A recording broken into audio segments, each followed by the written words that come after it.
Ọlọ́run bá fi sọ fáwọn Yahudi wípé bal antum basharun mimman khalaq, ẹ̀dálẹ̀ yẹn náà jẹ́ abaralẹ̀ jẹ́ nínú àwọn èèyàn tọ́lọ́run dá. Áyà yìí Ọlọ́run Ọba subhanahu wa ta'ala Ọlọ́run Ọba fi bẹ́gi lé ìpìlẹ̀ ẹlẹ́yàmẹ̀yà torí pé ń bẹ nínú wa náà lẹ́nu tẹ́lómi ọmọ rẹ̀ pé àwọn lárúbáwá rárá o Islam yìí ṣe àwọn lárúbáwá o, ẹ̀sìn Allah ó ní Islam,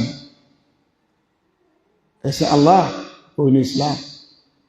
Ọmọ èèyàn dúdú ọmọ Yorùbá míì ó ṣẹ̀sìn jọmọ lárúbáwá mi lọ, ó súnmọ́ Ọlọ́run pẹ́kípẹ́kí jọmọ lárúbáwá mi lọ. So ìdí nìyí tó fi jẹ́ pé kẹ́nìkan kan má gbàtàn jẹ pẹ̀lú ibi tán bí ẹnìkan sí pẹ̀lú ìran rẹ̀. Ànábì ní la fadla li arabiyyin ala ajami, kò sí ọlá fún lárúbáwá kan lórí ẹni tí ìṣe lárúbáwá. Nínú àṣìṣe tá a máa ń ṣe nínú ìtumọ̀ òun ni wípé ká sọ pé al-arab lárúbáwá wal-ajam àti àwọn elédèkéde la khata, kò sí èdèkéde Ọlọ́run náà ló ní gbogbo èdè. Akálàṣe àjùlọ ń bẹ fún al-lughatul arabiyya, èdè lárúbáwá, torí pọ́lọ̀ wọn bá ṣe kí ni ó sọ al-Qur'an kalẹ̀ pẹ̀lú èdè yẹn. Khalas ọparí. Ọlọ́run sì de àlámọ̀rí ẹ̀sìn wa mọ́lẹ̀ pẹ̀lú èdè lárúbáwá. Èdè ni kì í ṣe pé èèyàn.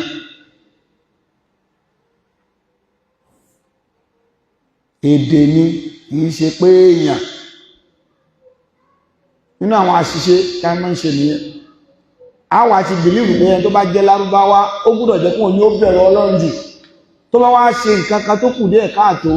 yóò wá fẹ́ affect àgbọ́yé ẹ̀sìn ti ẹ̀gan. Ẹ lọ correct nǹkan yẹn. Ọmọ lárúbáwá lè ṣe ìsìná o. Torí pé bashar náà èèyàn ni. Mọ́ wà torí wípé ọmọ lárúbáwá kan ṣe ìsìná àwọn Islam bó lábẹ́ máa ṣe dá àwọn alárúbáwá gan tó lẹ́sìn láàárá o, Ọlọ́run ló lẹ́sìn. Mo sọ fún ẹnìkan jọ kan pé téèyàn bá ṣe wáàsí fẹ́ni tó mu sìgá má mu sìgá mọ́, Ọlọ́run ò fẹ́, ìpalára wà ń bẹ tẹ́niyẹn dẹ̀ gbọ́ tó wá fi sìgá lẹ̀ tí ó mu sìgá rẹ̀. Ẹni yẹn wá lọ Egypt, ọlọ Cairo, àwọn lárúbáwá ni, àbọ́lọ Saudi gan, ká sọ jálẹ̀ ọlọ Saudi, tí Ọlọ́run òrùgbá sí pọ́lọ́run ṣàánú ẹ̀ tó bá padà dé Nàìjíríà yọ́kàn tí lè jì dáhùn, torí pé pàápín múmu sìgá láyé láàrin àwọn lárúbáwá ni. Òun sìgá tí èèyàn gbọ́rí láyé ní Nàìjíríà bó bá délẹ̀ lárúbáwá ọgbọ̀ ó ṣe mọ̀ lára obìnrin tó borí tó sì ń fa sìgá. Irú obìnrin tó lè borí lọ́dọ̀ wa ń bí téèyàn ó gbà pé masha Allah ẹlẹ́sìn lélẹ̀ tí ó sì máa fà kí wá ṣe sìgá nìkan ní Egypt yóò máa fa síṣà tí ó máa fà bí ọ̀pá kan báyìí tí ó fà á wó tó tó tó bá ṣe pé àníyàn ti ẹni pé Islam èèyàn ò ní èyàn ṣe mistake, ẹ̀sìn Ọlọ́run ó dúró, èyàn ó dẹni yìí, èyàn ó dẹni àpọ́nlé níbàámu sí bèèyàn bá ṣe tẹ̀lé tọlọ́run sí. The sorrowful lover anil jinsiyya, láì ní nǹkan kan ṣe pẹ̀lú àwọ̀ àbí geographical location pé bí tẹ́lẹ̀ ń gbé. Ọlọ́run ṣàánú wa ní Islam, inna akramakum indallahi atqakum. Ẹni bá páyà Ọlọ́run ọba jùlọ ọ̀lẹ́ni àpọ́nlé jùlọ lọ́dọ̀ Ọlọ́run. Nítorí ká tẹnu mẹ́lẹ̀ yìí kì í ṣe ọ̀rọ̀ ẹlẹ́yàmẹ̀yà lábádébẹ̀ ọ̀, ṣùgbọ́n a máa ń rí ẹlòmíì tó ṣe wípé ìdúró ṣinṣin rẹ̀ nínú ẹ̀sìn ó so mọ́ ìran lárúbáwá,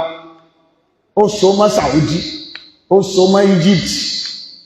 ó so mọ́ àwọn ìlú mìíràn ilẹ̀ lárúbáwá. Níjọ́ tó bá wá rí ìṣesí kan lára lárúbáwá Saudi àbórí ìṣesí kan lára lárúbáwá Egypt tó jẹ́ Egyptian yóò wá kó bá ìdúró ṣinṣin tí ẹ̀ nínú ẹ̀sìn pé mọ́jáwọ́dá wa láàmúdà àwọn tó lẹ̀sìn gan ṣe báwọn náà ń ṣe bá ẹnìkan ti béèrè pé ẹ̀ ń sọ pé kí ṣòkòtò mọ́mọ́ gbálẹ̀ kí jàlábí àwọn ọmọ gbálẹ̀ ti gbá àwọn lárúbáwá gan kódà tó jára Saudi gan tẹ̀lé ìjábọ̀ ìjẹ̀lúbà àmì kọ̀míṣọ̀ jàlábí rẹ̀ ti bọ́ kọjá owó kó sẹ̀ ń gbálẹ̀ sẹ́sí tẹ́ ń gbẹ̀lẹ̀ sí ọpọ́sìpù dáadáa kódà kó orí lárúbáwá kó fa gbogbo orúgbọ rẹ̀ ó sì mọ̀ káwọn èèyàn ní hadith mo rí àáfàá kan tí àwọn ará Azhar mọ́tòlò ní Jamiatul Azhar ó ń kọ́ àwọn èèyàn ní hadith àwọn kọjá abẹ́mọ̀ wọn káwọ̀ náà àtẹ́lẹ̀ káwọ̀ kíláàsì nígbà wọn ògún nílé èèyàn àwọn wọnú kọ́wà lecture room àjọkọ̀ èèmọ̀ tí mo kọ́kọ́ sí ni pé àfáà yìí ìmọ̀ hadith ló ń káwọn ulumul hadith táwọn akẹ́kọ̀ọ́ jókòó lecture room kẹ́kọ̀ọ́ ti jókòó mo wá wo àfáà tí ń kọ́ hadith ó di súùtù pani kò sí fílà gbogbo orun bàbá ẹ̀ khalas kò sí orun gbà agbọ̀n yẹn ń dán bí mọ́ngòrò irun mú wá dúó yanyanyan mo ní subhanallah hadha ustaz yu'allim at-talamid ilm al-hadith ulum al-hadith tí ìbá ṣe wípé a ti mọ̀ wípé ìmọ̀ hadith kìí ṣe ìmọ̀ ìlú kan ìmọ̀ nípa internet sallallahu alaihi wasallam wà fún wa kò lè jókó ní túmọ̀ kankan pé òun ní ṣe tó wù hadith tí ń kọ́ yẹn ọ̀kọ́ ní kìí ṣe hadith yẹn sọ olóṣè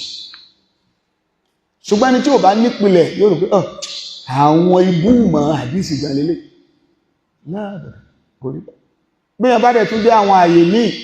èyí ó rí àwọn olùmọ̀ tí wọ́n jẹ́ lárúbáwá gbogbo tó ń kànú kùránì yẹn pátá ọba lára wọn gbogbo tó ń kànú hadith yẹn ní súnnà kódà bí wọ́n síntọ́ lásán wó lẹ́rì ó tún bẹ̀rẹ̀ so lè tó ń túmọ̀ sí pé a ò gbúdọ̀ gbé ẹ̀sìn wa lérí personality ẹnì kankan kódà tó fi dáàrin ara wa ń bì àwọn sheikh wa àwọn ustaz wa àwọn mùdírù wa àwọn kìíní kankan kó wá ṣàṣìṣe dìírù gan ìbáwọn náà lè èmi náà ní ṣe dáadáa jàre láà wọ́n sì rẹ̀ ọlọ́run ló lẹ́sìn ọlọ́mọdé ara padà sí aburú má jẹ́ tí a máa sọ àbí tá a máa ṣe má jẹ́ ó ṣe pàṣẹ nǹkan tá à ń sọ ọlọ́run kó máa tọ́ wa sọ́nà ṣùgbọ́n ẹnì kọ̀ọ̀kan wa ẹ jẹ́ ká mọ̀ wípé ẹ̀sìn ọlọ́run là ń ṣe kìí ṣe ẹ̀sìn lárúbáwá o kìí ṣe ẹ̀sìn àwọn tí èsì lárúbáwá náà qala Allahu qala Rasul kò lẹ̀sìn wa ìdí ni tí Ọlọ́run Ọba subhanahu wa ta'ala tọ́lọ́run fi dá ọ̀rọ̀ padà sáwọn Yahudi àti Nasara lẹ́nu pé bal antum bashar mimman khalaq kò sí ní tẹ́ fi sórí tó yàtọ̀ sáwọn tó kù èèyàn abara nínú àwọn tí mo dálẹ̀ yìí náà sí bẹ́ẹ̀ bá ṣe tọ́lọ́run ẹgbàládà bẹ́ẹ̀ bá sì kọ̀tọ̀ lọ́wọ́ ẹjìyà ọba àjẹ́ lárúbá ọba àjẹ́ ìran Ànábì Muhammad sallallahu alaihi wasallam so Ọlọ́run ọba fi eléyìí ó fi dá wa lójú wípé Allah ló ní ẹ̀sìn rẹ̀ we got the novel ìran tó orí o ti jáde ọmọ àfá àgbà ọmọ àgbà àfá ní onítùmọ̀ ọmọ ìlú kan ọmọ kírun ní ibi tán kọ́kọ́ ti kírun láyé ní jẹ́ kírun ọmọ Ìlọrin ní ìlú àwọn àfọ́kùn ní onítùmọ̀ bal antum bashar mimman khalaq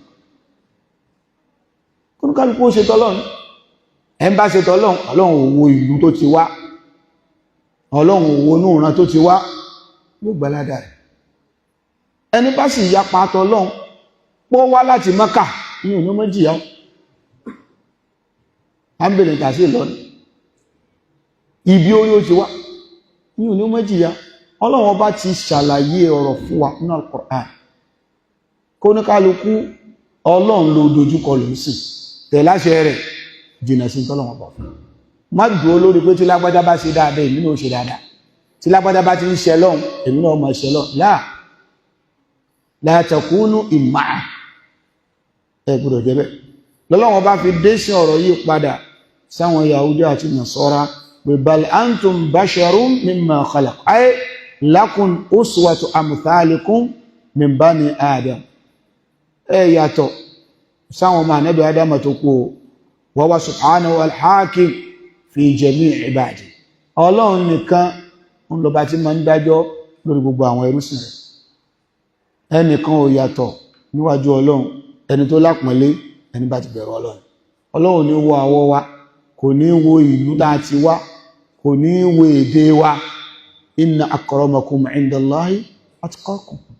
kódà kò ní wo pé sọ́kùnrin ni wọ́ sóbìnrin ni wọ́ lá inna akramakum indallahi atqakum ẹni tó bá ti páyọ̀ Ọlọ́run ọba jùlọ òun náà ni alápọ̀nlé jùlọ lọ́dọ̀ Allah subhanahu wa ta'ala abẹ́ Allah subhanahu wa ta'ala kó sì wá ní olùbẹ̀rù Ọlọ́run a fi eléyìí rinlẹ̀ torí pọ̀pọ̀lọpọ̀ àwọn èèyàn míì wọ́n kó sínú àṣìṣe yẹn o tẹ́lómi bá ti rí lárúbáwá tó ṣàṣìmọ́ṣe kí níyàn ó dẹ̀ kó bá ìdúró sísìn tiẹ̀ nínú ẹ̀sìn ẹ má jẹ́ kó rí bẹ́ẹ̀ o èèyàn bíi tí náà ní lárúbáwá o ó lè ṣàṣìṣe ó sì lè ṣe dọ́gbandọ́gba so ẹ má jẹ́ kí a fi wẹ̀ in tó ti yé ọ nínú ẹ̀sìn tó fẹsẹ̀ nílẹ̀ nínú kìtàbù wa sunna ala bayani salafi salih kódà kí ọmọ lárúbáwá kan bí kó ní Mọ́kà ló ń ti wá kó ní ìran ànẹ́bì lòun tó bá ń khalafa in tó ń bẹ ní kìtàbù wa sunna ala manhaji salafi salih la naqbaluhu minhu a lè gbà lọ́wọ́ ẹ̀ naruddu alayhi adápadà sí ìwọ ni ààyè ń bẹ lára rẹ̀ pọ́n wá ń khalafa ní ọ̀sọ́ bí káwà náà ṣe kí ni ó ká ṣe pa sí in tó yé wa nínú ẹ̀sìn torípọ́lọ́wọ́n ọba lọba tó ní ẹ̀sìn rẹ̀ bákan náà Ọlọ́run jẹ́ ká mọ̀ wípé Ọlọ́run ní nǹkan kan fi ìrántẹ́ ti wá ṣe ó bá jẹ́ dúdú ó bá jẹ́ funfun ó bá jẹ́ pupa ó bá jẹ́ yìnrín nítorí ìbẹ̀rù Ọlọ́run àti títẹ̀láṣẹ Ọlọ́run lèèyàn fi ń jẹ́ àyànfẹ́ Ọlọ́run kì í ṣe pẹ̀lú bíbí pé àwa tí wọ́n bí níbi báyìí gbogbo wa àyànfẹ́ Ọlọ́run ni wá àwa tí wọ́n níbi báyìí kódà bá kéwú ewúrẹ́ wa àáfàá náà ni láìṣà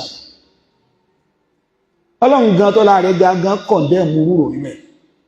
bal antum bashar mimman khalaq ẹ yàtọ̀ sí gbogbo ẹ̀dá níjẹ́ ẹ fi lè yàtọ̀ taqwallah ìbẹ̀rù Ọlọ́run sọ abẹ́lọ́wọ́n ọba subhanahu wa ta'ala kọmọ́sá ìfi gbogbo náà níbẹ̀rù Ọlọ́run ọba kó ṣe wá ní olùpáyọ̀ Ọlọ́run ní kọ̀kọ̀ àti ní gbangba wa sallallahu wa sallama ala nabiyyina Muhammadin sallallahu alayhi wa sallam wa ala alihi wa sahbihi wa sallama taslima subhanakallahumma wa bihamdik ashhadu an la ilaha illa anta